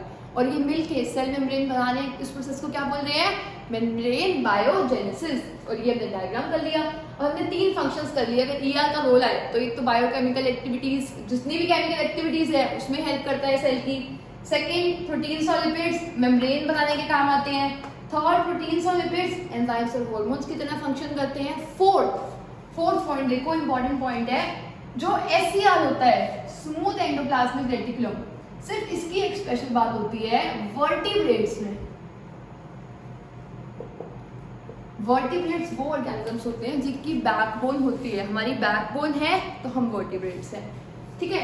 तो जो ये एचसीआर होता है ये वर्टिब्रेट्स में, स्पेशली सिर्फ वर्टिब्रेट्स में, जैसे हम कोई भी दवाई खाते हैं उसमें थोड़े थोड़े अमाउंट में ड्रग्स होते हैं, तो ये उस ड्रग को लिवर सेल्स में, उस ड्रग को, उस पॉइजन को डिटॉक्सिफाई करने का काम आता है। तो एग्जाम के लिए ये भी इंपॉर्टेंट क्वेश्चन है कि कौन हेल्प करता है डिटॉक्सिफिकेशन में, तो हम लिखेंगे ईआर। और ईआर में सिर्फ एचसीआर होता है जो वर्टिब्रेट्स में हेल्प करता है कि डिटॉक्सिफिकेशन हो सके बॉडी की। तो आई होप आपको ईआर समझ आया होगा। ईआर के बाद नेक्स्ट होता है cell organelle. Second organelle is Golgi apparatus. आपको हर एक का एक तो डायग्राम लर्न करना है। आरईआर रफ क्यों होता है, एचसीआर स्मूथ क्यों होता है, राइबोसोम्स क्या बनाता है, मेम्ब्रेन बायोजेनेसिस क्या होती है, और 3 फंक्शंस ऑफ ईआर। बस खत्म टॉपिक, सबका ऐसे ही करना है। गोल्गी एपेटस देखो क्या है ये। सबसे पहले इनको डिस्कवर किया था कैमिलियो गोल्गी ने, इसीलिए इसका नाम गोल्गी एपेटस या गोल्गी बॉडी है। अब इसके बाद यहाँ पर अगर आप अपना डायग्राम देखो तो ऐसे आपको पैरेलली अरेंज्ड कुछ चीजें मिलेंगी सिस्टर्न्स में, स्टैक्स में, उसको हम बोलते हैं सिस्टर्न्स में वो अरेंज्ड है, ठीक है। इसके बाद इसे बोलते हैं गोल्गी एपेटस। ये जो ये डायग्राम है, ये किसका डायग्राम है? गोल्गी एपेटस का। ये 3 पैरेलल में जो अरेंज्ड है, ठीक है। और ये वेसिकल्स की फॉर्म में भी होते हैं। अब गोल्गी एपेटस का रोल क्या होता है? गोल्गी एपेटस काम करता है स्टोरेज में, मॉडिफिकेशन में, ट्रांसपोर्टेशन में। देखो रास्ता प्रोवाइड किया हुआ है ईआर में। ये गोल्गी एपेटस में ये वेसिकल्स भी होते हैं, वेसिकल्स का मतलब बैग्स, तो ये बैग्स भी होते हैं। गोल्गी एपेटस हेल्प करता है स्टोरेज में, जो भी सामान बना ईआर ने, जो भी बनाया उसको स्टोर करके रखना, उसको कुछ मॉडिफाई करना है तो मॉडिफाई करना, उसको ट्रांसपोर्ट कर देना पूरे सेल में जहां वो चीज चाहिए, वो काम किसका होता है? गोल्गी एपेटस का। गोल्गी एपेटस का एक और काम होता है कि वो लाइसोसोम्स को प्रोड्यूस करने में काम आता है। अब आपको नहीं पता लाइसोसोम्स क्या होता है, अब मैंने आपको लाइसोसोम्स तो बता दिया था, लाइसोसोम्स में आपको भी 2 मिनट में बता रही हूँ। नेक्स्ट टॉपिक हमारा लाइसोसोम्स ही होगा। तो ये लाइसोसोम्स की प्रोडक्शन में भी हेल्प करता है, ठीक है। नेक्स्ट पॉइंट है ये कन्वर्ट करता है simple sugar to complex sugar. इसको आपको ज्यादा डिटेल में नहीं करना, पर इसे कंफ्यूज भी मत करना। ये मत सोचना ये एंजाइम कर रहा है कि कॉम्प्लेक्स को सिंपल में कन्वर्ट कर रहा है, नहीं, ये सिंपल शुगर को कन्वर्ट कर रहा है कॉम्प्लेक्स शुगर में, क्योंकि कॉम्प्लेक्स शुगर हमारी बॉडी को चाहिए होता है, तो ये उसमें कन्वर्ट कर रहा है गोल्गी एपेटस। तो गोल्गी एपेटस काम करता है बेसिकली ट्रांसपोर्टर का।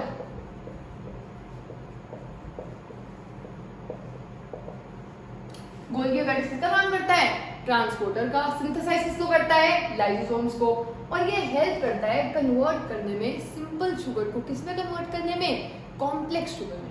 सो हमने अभी एंडोप्लाज्मिक रेटिकुलम कर लिया और गोल्गी एपेटस कर लिया, इसके डायग्राम भी कर लिए और ये सब कुछ हमारा हो गया है, ठीक है। अब अगर हम बात करें लाइसोसोम्स और माइटोकॉन्ड्रिया की, ये है हमारे नेक्स्ट सेल ऑर्गेनेल्स। अगर हम लाइसोसोम्स की बात करें तो अभी हमने देखा था लाइसोसोम्स को सिंथेसाइज करने वाला था Golgi एपेटस।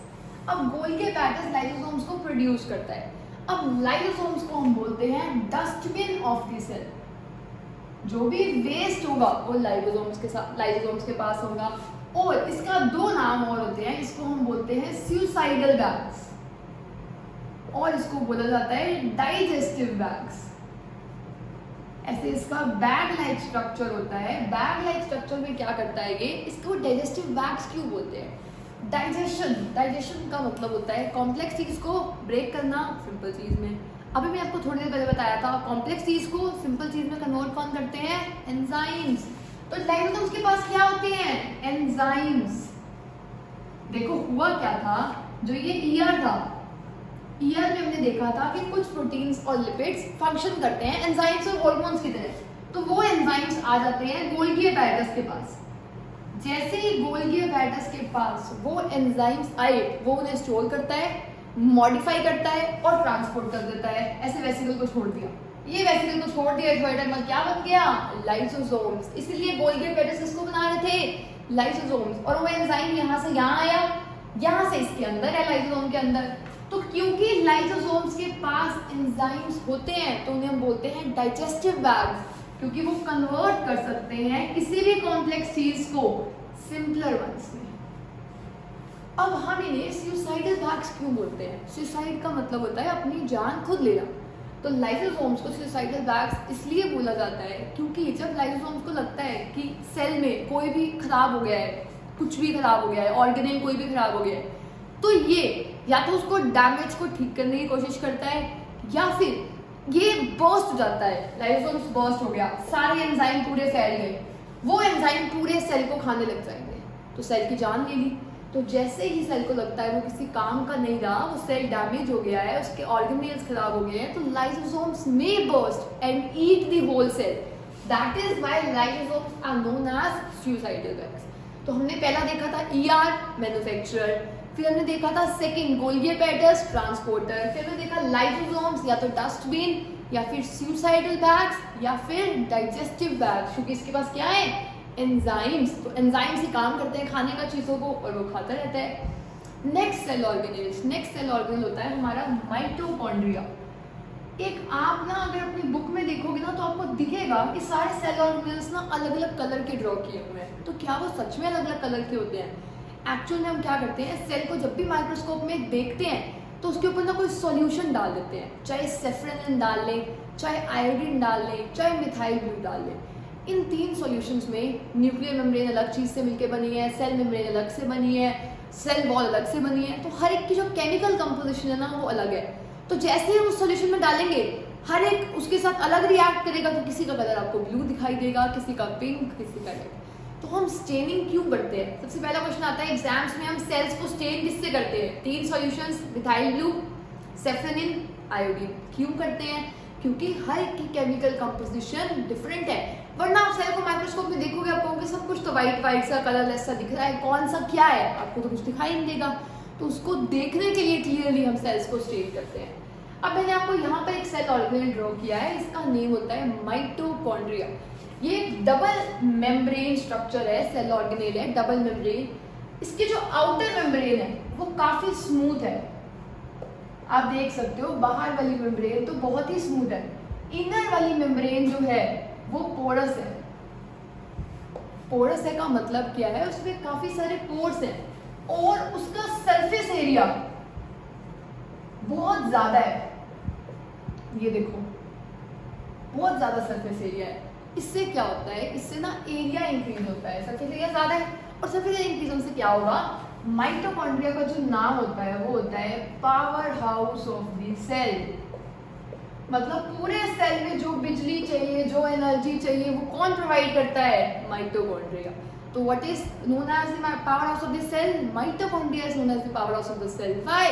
Because the energy needed for the cell is given by mitochondria. और हेल्प कैसे मिलती है? क्योंकि जो इसका इनर होता है, इनर जो लेयर होती है, इनर जो मेम्ब्रेन होती है, it is very porous and has large surface area. जितना ज़्यादा सरफेस एरिया होता है उतनी ज़्यादा अच्छे से केमिकल रिएक्शंस हो पाती है। केमिकल रिएक्शंस हो पाएंगे तो उसमें एनर्जी रिलीज होगी। जैसे आप 10th क्लास में पढ़ोगे एनर्जी जो रिलीज होती है ना, वो रिलीज होती है मॉलिक्यूल्स। ये तो आपको भी 9th में ही पढ़ना है। उन मॉलिक्यूल्स का नाम होता है एटीपी मॉलिक्यूल्स। जैसे हम पैसे देते हैं किसी को, तो हम कैसे बोलते हैं कि हमने कितने पैसे दिए हैं? या तो बोलते हैं हमने 10 रुपये दिए, 20 रुपये दिए, वो पैसे की यूनिट हो गई। ऐसे ही माइटोकॉन्ड्रिया एनर्जी दे रहा है, उस एनर्जी की यूनिट कैसे होती है? उस एनर्जी की यूनिट होती है एटीपी। कितनी एनर्जी दी है? कोई कहेगा एक एटीपी दी है, कोई कहेगा 10 एटीपी दी है, कोई कहेगा 20 एटीपी दी है। तो एटीपी की फॉर्म में हम एनर्जी बताते हैं। इसकी फुल फॉर्म होती है एडिनो साइन ट्राइफॉस्फेट। इसका नाम होता है adenosine triphosphate. Important question for exam, what is known as power house of the cell and what is known as energy currency of the cell. वो जो एनर्जी हमें मिल रही है वो किस फॉर्म में मिल रही है, उसकी करेंसी क्या है? वो होती है एटीपी। कितनी एनर्जी मिल रही है? एटीपी की फॉर्म में। 10 एटीपी है, 20 है। आपको इसकी फुल फॉर्म भी लर्न करनी है और ये भी लर्न करना है। और एक और इम्पॉर्टेंट क्वेश्चन आपके एग्जाम के लिए, मैंने आपको बताया था डीएनए क्या होता है, मैंने आपको डीएनए की फुल फॉर्म नहीं बताई। प्लीज मैं कमेंट बॉक्स चेक करूंगी, कमेंट करना है डीएनए की फुल फॉर्म क्या होती है। तो आई होप आपको माइटोकॉन्ड्रिया समझ आया होगा और लाइसोसोम समझ आया होगा। लाइसोसोम डस्टबिन, माइटोकॉन्ड्रिया बिजली प्रोड्यूस करते हैं, क्योंकि सेल को जिंदा रहने के लिए एनर्जी चाहिए। हम ऑक्सीजन ले रहे हैं, कार्बन डाइऑक्साइड रिलीज कर रहे हैं और बहुत सारी एनर्जी मिल रही है हमें खाना खाने से। वो एनर्जी कौन प्रोड्यूस करता है? माइटोकॉन्ड्रिया। एनर्जी कौन प्रोड्यूस करता है? माइटोकॉन्ड्रिया। एक और इम्पॉर्टेंट क्वेश्चन है, माइटोकॉन्ड्रिया को ना स्ट्रेंज ऑर्गेनेल बोला जाता है। क्यों? क्योंकि इसके अंदर इसका खुद का डीएनए होता है, प्लस इसका खुद का राइबोसोम्स होते हैं। तो इसलिए इसे क्या बोला जाता है? Strange organelle. राइबोसोम्स है तो ये अपने खुद का प्रोटीन बना सकता है। राइबोसोम्स क्या प्रोड्यूस करते हैं? प्रोटीन। तो आई होप आपको यहाँ तक समझ आया होगा। कोई डाउट हो तो आप कमेंट कर सकते हो। अब हम नेक्स्ट 2 टॉपिक्स करते हैं। The next cell organelles are plastids and vacuoles. Let's learn about plastids first. Plastids ऐसे सेल ऑर्गेनेल्स होते हैं जो सिर्फ प्लांट्स में होते हैं। अभी तक हमने देखा था, अगर हम डिफरेंसेस देखें तो सेल वॉल जो होती है वो सिर्फ किस में होती है? प्लांट्स में। अभी हमने देखा प्लास्टिड्स में किस में होते हैं? सिर्फ प्लांट्स में। तो ये क्वेश्चन आ सकता है कि प्लांट्स में क्या होता है, एनिमल में क्या नहीं होता। तो प्लांट्स में प्लास्टिड्स होता है, सेल वॉल होता है। ठीक है, अब देखते हैं प्लास्टिड्स का रोल क्या है। प्लास्टिड्स 2 टाइप्स के होते हैं। 2 टाइप्स के, एक होते हैं प्लास्टिड्स जो किसी चीज को कलर देते हैं, एक होते हैं जो किसी चीज को स्टोरेज में हेल्प करते हैं, जैसे कलर देते हैं। अब कलर आपने लीव्स का देखा है, ग्रीन होता है, पर उसमें जो फ्लावर्स है उनका कलर कोई भी कलर हो सकता है, पिंक, येलो, कोई भी कलर हो सकता है। तो दोनों में प्रेजेंट जो होता है वो प्लास्टिड ही प्रेजेंट होता है। प्लास्टिड 2 टाइप्स का होता है, chromoplast and leucoplast. Leucoplast help करता है स्टार्च, ऑयल, प्रोटीन्स, इन सबको स्टोर करके रखता है अपने अंदर। और जो क्रोमोप्लास्ट है, क्रोमो का मतलब होता है कलर, ये ऐसा प्लास्टिड होता है जो कलर देता है सेल। कलर 2 हो सकते हैं, या तो ग्रीन कलर होगा या नॉन ग्रीन होगा। अगर वो ग्रीन कलर देता है तो उसका नाम होता है क्लोरोप्लास्ट। क्यों? क्योंकि उसके पास एक पिगमेंट होता है क्लोरोफिल, जो हेल्प करता है फोटोसिंथेसिस में, खाना बनाने में। इसलिए जो प्लास्टिड्स का नाम होता है वो होता है किचन ऑफ द सेल। रसोई में तो खाना बनता है, तो खाना कहाँ बन रहा है? प्लास्टिड में। प्लास्टिड्स के 2 types, chromoplast, leucoplast. Leucoplast storage, chromoplast colour. Colour can be green and non green. Green कौन देगा? क्लोरोप्लास्ट। क्यों? क्योंकि उसके पास पिगमेंट है क्लोरोफिल, जो हेल्प करता है खाना बनाने में, फोटोसिंथेसिस। इसलिए प्लास्टिड्स को क्या बोलते हैं? Kitchen of the cell. तो क्वेश्चन आएगा, which cell organelle is kitchen of the cell? Plastids are called the kitchen of the cells because they help in producing food with the help of photosynthesis, since they have a special pigment called chlorophyll. तो ये लिख लिया। अगर हम chloroplast का diagram देखें तो chloroplast और प्लास्टिड होता है, उसका डायग्राम ये होता है जिसमें बहुत सारे लेयर, जैसे कॉइन्स होते हैं ना, ऐसे स्टैक्स लगे होते हैं उनके, तो उसे हम बोलते हैं ग्रेना। और जैसे सेल के अंदर के फ्लूइड को साइटोप्लाज्म बोलते हैं, न्यूक्लियस के अंदर के फ्लूइड को न्यूक्लियोप्लाज्म बोलते हैं। एक और इम्पोर्टेंट बात, न्यूक्लियोप्लाज्म और साइटोप्लाज्म को मिला दो तो बोलते हैं प्रोटोप्लाज्म। इसके बाद देखो स्ट्रोमा। स्ट्रोमा होता है फ्लूइड इनसाइड द प्लास्टिड, मतलब सेल के अंदर। प्लास्टिड के अंदर जो फ्लूइड है उसका नाम क्या है? स्ट्रोमा, जिसके अंदर काफी सारे ये स्टैक्स लगे होते हैं कॉइन्स की फॉर्म में, उनको बोलते हैं ग्रेना। और किचन ऑफ द सेल किसे बोलते हैं? प्लास्टिड्स। अब लास्ट आता है हमारा वैक्यूल्स। वैक्यूल्स दो प्लांट्स में डिफरेंट होता है और एनिमल्स में डिफरेंट होता है। वैक्यूल्स का मेनली काम होता है ज़्यादा स्टोर करके रखने का चीज़ों को, और स्टोरेज की ज़रूरत ज़्यादा प्लांट्स को पड़ती है। तो अगर आप एनसीईआरटी के में डायग्राम देखो तो प्लांट्स में जो वैक्यूल होगा वो इतना बड़ा है, एनिमल में वैक्यूल इतना सा है, क्योंकि प्लांट्स को ज़्यादा स्टोरेज चाहिए तो उनका वैक्यूल भी बड़ा होगा। तो प्लांट्स में लार्ज साइज होगा। आप लिख सकते हो प्लांट्स में एक और डिफरेंस की वैक्यूल जो होता है वो लार्ज होता है और उसमें छोटे छोटे होते हैं। ठीक है, अब वैक्यूल के ना 3 काम होते हैं। कभी क्या काम कर रहा होता है, किसी में क्या काम कर रहा होता है। सेल सैप, जैसे अगर हम प्लांट्स की बात करें तो इतना बड़ा होता है वैक्यूल और उसमें सारा का सारा फ्लूइड होता है। वो फ्लूइड अंदर सेल को स्ट्रॉन्ग बना रहा होता है, टर्जिडिटी प्रोवाइड कर रहा होता है, रिजिड बना रहा होता है सेल को, तो सेल सैप। नेक्स्ट होता है फूड वैक्यूल। फूड वैक्यूल का मतलब क्या है? जैसे अगर हम बात करें एमीबा की, ये स्टोरेज में भी हेल्प करता है सेल सैप, और ये कुछ चीज़ों को स्टोर करके भी रख सकता है अपने अंदर। Next food vacuole. एमीबा की अगर हम बात करें तो मैंने आपको बताया था, एमीबा ने खाना लिया और जहां पर वो खाने को ले लेता है उसको बोलते हैं कि उसने खाने का एक वैक्यूल बना लिया, स्पेस बना लिया, स्टोरेज स्पेस बना लिया, जिसमें वो खाने को तोड़ेगा, डाइजेस्ट करेगा। तो फूड वैक्यूल होता है जो डाइजेशन में हेल्प करता है। एक्सपेलिंग वेस्ट, वैक्यूल का एक और काम होता है, कभी कभी यूनिसेलुलर ऑर्गेनिजम्स में ये हेल्प कर रहा होता है कि वेस्ट को या एक्सेस पानी को बाहर निकालने का काम कर रहा होता है। तो हमने देखा स्टार्टिंग से अब तक, हमने जो फर्स्ट टॉपिक डिस्कस किया था वो था प्लाज्मा मेम्ब्रेन, जो आउटर कवरिंग थी। उसके बाहर की कवरिंग थी सेल वॉल, जो सिर्फ प्लांट्स में होती है। फिर हमने डिस्कस किया nucleus, brain of the cell. फिर हमने डिस्कस किया न्यूक्लियस के बाद साइटोप्लाज्म, जो फ्लूइड होता है सेल के अंदर। उसके बाद हमने फर्स्ट सेल ऑर्गेनेल डिस्कस किया एंडोप्लाज्मिक रेटिकुलम, जिसका नाम होता है मैन्युफैक्चरर प्रोटीन्स और लिपिड्स वाला। नेक्स्ट गोल्गी बॉडीज, जो ट्रांसपोर्ट करता है, स्टोरेज, ट्रांसपोर्टर, मॉडिफिकेशन वाला। फिर नेक्स्ट हमने डिस्कस किया था लाइसोसोम्स, जो डस्टबिन होता है, सुसाइडल बैग्स होता है या फिर डाइजेस्टिव बैग्स होता है। लाइसोसोम्स के बाद हमने डिस्कस किया था प्लास्टिड्स। लाइसोसोम्स के बाद माइटोकॉन्ड्रिया, जो पावर हाउस होता है, एनर्जी करेंसी होती है एटीपी। इसके बाद हमने डिस्कस किया है plastid, kitchen of the cell, और वैक्यूल स्टोरेज में हेल्प करता है, या फिर सेल सैप होता है जिससे वो टर्जिडिटी प्रोवाइड करता है। तो हमने सारे सेल ऑर्गेनेल्स डिस्कस कर लिए हैं अभी तक। अब हम इस चैप्टर का लास्ट टॉपिक करेंगे जिसका नाम है सेल डिवीजन। अभी तक हमने देखा कि सेल के स्ट्रक्चर की वजह से ही, सेल के फंक्शंस की वजह से ही बॉडी फंक्शंस परफॉर्म करती है, इसीलिए सेल को बोलते हैं structural as well as functional unit of cell. तो अब हम लास्ट टॉपिक स्टार्ट करते हैं, सेल डिवीजन। अब देखो, हम सेल डिवीजन डिस्कस करने वाले हैं। सेल डिवीजन ऐसा प्रोसेस जिसमें सेल डिवाइड करता है, उस प्रोसेस को बोलते हैं cell division. Cell division classified है 2 टाइप्स में, mitosis as well as meiosis.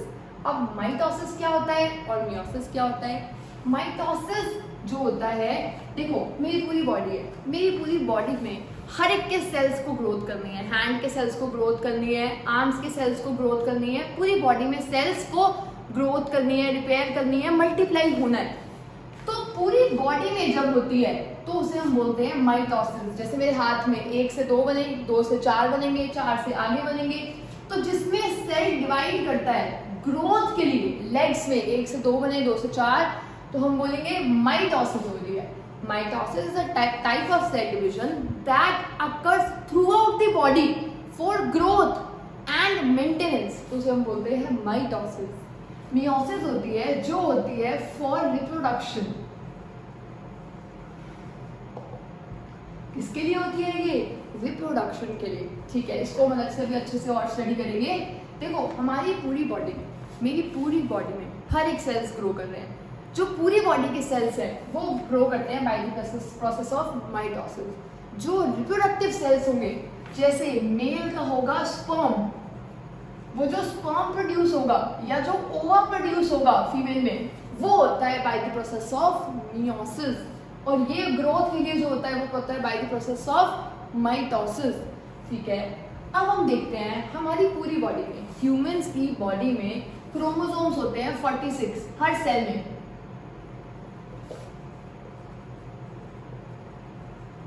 कितने क्रोमोसोम्स होते हैं? 46। या फिर हम बोल सकते हैं 23 पेयर होते हैं क्रोमोसोम्स के। 23 क्या होते हैं क्रोमोसोम्स के? पेयर। 46 क्रोमोसोम्स होते हैं या 23 पेयर ऑफ क्रोमोसोम्स होते हैं। ठीक है, अब मैं अगर आपको माइटोसिस एक्सप्लेन करूं तो पूरी बॉडी में होता है। जैसे मान लो ये वाला सेल है, इसके पास 46 क्रोमोसोम्स हैं, इसने आगे 2 सेल्स में डिवाइड होना है, उनके पास 46 होने चाहिए या नहीं होने चाहिए? बिल्कुल होने चाहिए। अब क्यों होने चाहिए आप वो भी सुनो। अगर उनके पास 46 क्रोमोसोम्स नहीं हुए तो उनके पास कम क्रोमोसोम्स होंगे। मान लो 46 का हाफ हो गया, 23, तो वो ह्यूमन नहीं होंगे। ह्यूमन तभी बॉडी होगी जब उसकी बॉडी में 46 क्रोमोसोम्स होंगे। 46 से अलग अगर कोई भी क्रोमोसोम नंबर है तो वो ह्यूमन स्पीशीज नहीं होगी। ठीक है, अब मान लो ये है एक बॉडी मेरी, ये है बॉडी का एक सेल है, इसमें क्रोमोसोम्स है 46। मैं बस ऐसे से ही ड्रॉ कर रही हूँ, आपको समझ आ जाए ये 46 क्रोमोसोम्स है। ठीक है, और जैसे हमने आपको बताया था इसे क्रोमोसोम बोलते हैं। ये भी एक ही क्रोमोसोम है पूरा, और ये भी एक ही क्रोमोसोम है। आप जैसे मर्जी ड्रॉ कर सकते हो। तो मैंने 4 क्रोमोसोम्स ड्रॉ किए हैं ऐसे। ठीक है, ये 4 क्रोमोसोम्स हैं। ठीक है, अब ये 4 क्रोमोसोम्स जो हैं ये हैं 46 क्रोमोसोम्स को डिनोट कर रहे हैं। मेरे को इनसे चाहिए 2 सेल्स जिसके अंदर भी सेम ऐसा ही होना चाहिए। नहीं होना चाहिए? ये 4 डिनोट ही कर रहे हैं 46 को। ये 46 है तो दूसरे सेल में 46 होना चाहिए, अगले सेल में भी 46 ना होते तो इसमें 23 होता, आगे और कम होता, आगे और कम होता। मतलब पहले वाले सेल में 46 थे, आगे आते आते जो हाथ में सेल बचा उसमें तो क्रोमोसोम्स थे ही, तो ऐसे नहीं होता, 46 ही होने चाहिए। ये कैसे पॉसिबल है? यहाँ 46 है, यहाँ भी 46 होने चाहिए। इससे पहले प्रोसेस होता है जिसमें ये मल्टीप्लाई हो जाते हैं। मल्टीप्लाई हो जाते हैं का मतलब क्या है? एक क्रोमोसोम अपने आप को रेप्लिकेट कर लेता है।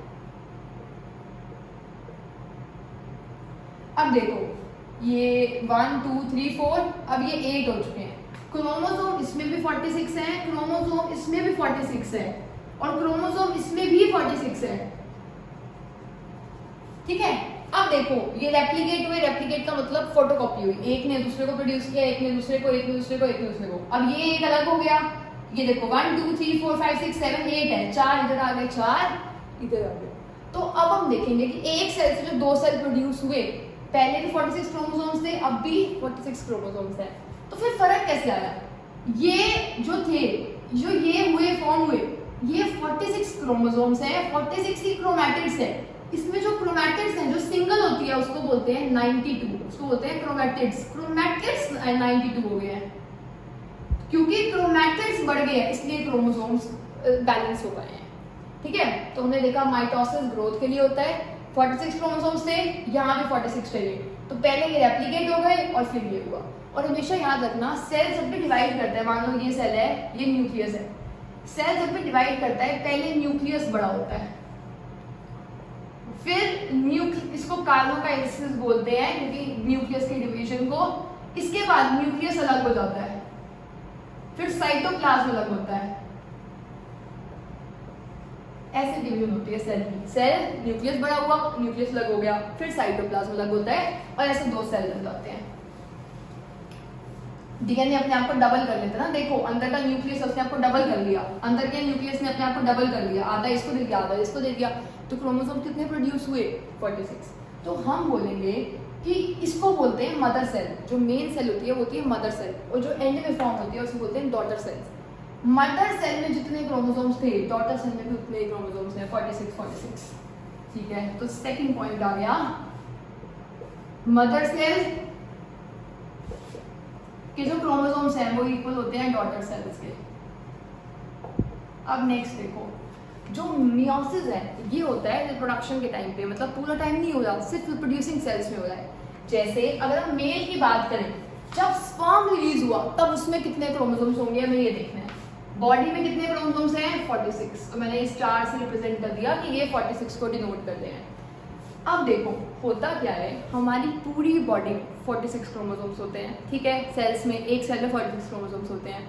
इसके बाद हमारी पूरी बॉडी में एक्सेप्ट जो स्पर्म और ओवा है उसमें जो सेल्स होते हैं, उसमें जो क्रोमोसोम्स होते हैं वो होते हैं 23। मतलब मेरी पूरी बॉडी के सेल्स में एक्सेप्ट ओवा 46 है, ओवा में 23 है। अब ओवा में 23 क्यों है? क्योंकि उस ओवा ने फ्यूज करना है एक स्पर्म के साथ। 23 फिर से 46 बना ही लेंगे। अगर मेरे एग में, अगर मेरे ओवा में भी 46 हो, स्पर्म में भी 46 हो, तो ये बढ़ के हो गया 92। आगे जब ये किसी के साथ रिप्रोड्यूस करेगा तो ये तो पता नहीं बढ़ के कहाँ कहाँ पे नंबर पहुंच जाएगा। क्रोमोसोम नंबर बैलेंस नहीं रह पाएगा, और क्रोमोसोम नंबर हमेशा बैलेंस रहता है। इसका मतलब हमारी पूरी बॉडी में 46 क्रोमोसोम्स होने के बाद जानबूझकर स्पर्म में आधे हैं, क्योंकि स्पर्म को पता है मैंने ओवा के साथ मिलना है, तो स्पर्म में 23 होते हैं। ठीक है, तो ये है मदर सेल। मदर सेल के बाद अब देखो हमें चाहिए, ये 4 है, हमें तो चाहिए 2 सिर्फ, है ना। मैंने आपको अभी बताया हमें तो सिर्फ 2 चाहिए, हमें 4 से मतलब नहीं है, हमें 2 चाहिए। और ये प्रोसेस 2 स्टेप्स में होगा। तो ये होगा कैसे, पहले डीएनए अपने आप को रेप्लिकेट करेगा। अब देखो 1 2 3 4 5 6 7 8 क्रोमेटिड्स हैं, इधर 2 आ गए, इधर 2 आ गए, 4 आ गए, 2 और चाहिए। मतलब इसमें 2 डॉटर सेल्स प्रोड्यूस नहीं होते एक टाइम में। कितने प्रोड्यूस होते हैं? 4। तो एक तो आपने देखा मदर सेल, डॉटर सेल। इसमें जो हमने देखा था, देखो 1 से 2 प्रोड्यूस हुए थे, तो एक मदर सेल से कितनी डॉटर सेल्स प्रोड्यूस होती हैं? 2 डॉटर सेल्स। इसमें देखो एक मदर से 4 डॉटर सेल्स प्रोड्यूस होती हैं। अगर 4 डॉटर सेल्स प्रोड्यूस ना होती तो फिर इसमें भी तो 46 क्रोमोसोम्स ही हो जाते, क्योंकि 4 का मतलब तो 46 है, 2 का मतलब है 23, तो इसलिए 4 प्रोड्यूस होते हैं। आई होप आपको क्लियर होगा। First point, second point, third point. Second point को मैं यहाँ पर लिख देती हूँ। इसमें मदर सेल और डॉटर सेल का जो क्रोमोसोम नंबर था वो सेम था। इसमें जो मदर सेल है उसके पास तो 46 है मेरी बॉडी के सेल्स के पास, और जो वो ओवर रिलीज करेगी उसमें कितने हो जाएंगे? 23। तो हाफ क्रोमोसोम्स होते हैं। एक और चीज, जिन सेल्स में 23 क्रोमोसोम्स होते हैं, इनको ओवा और स्पर्म को, इनको बोला जाता है हैप्लॉइड सेल्स। और जिन सेल्स में, मतलब पूरी बॉडी में 46 क्रोमोसोम्स होते हैं, उनको बोलते हैं डिप्लॉइड सेल्स।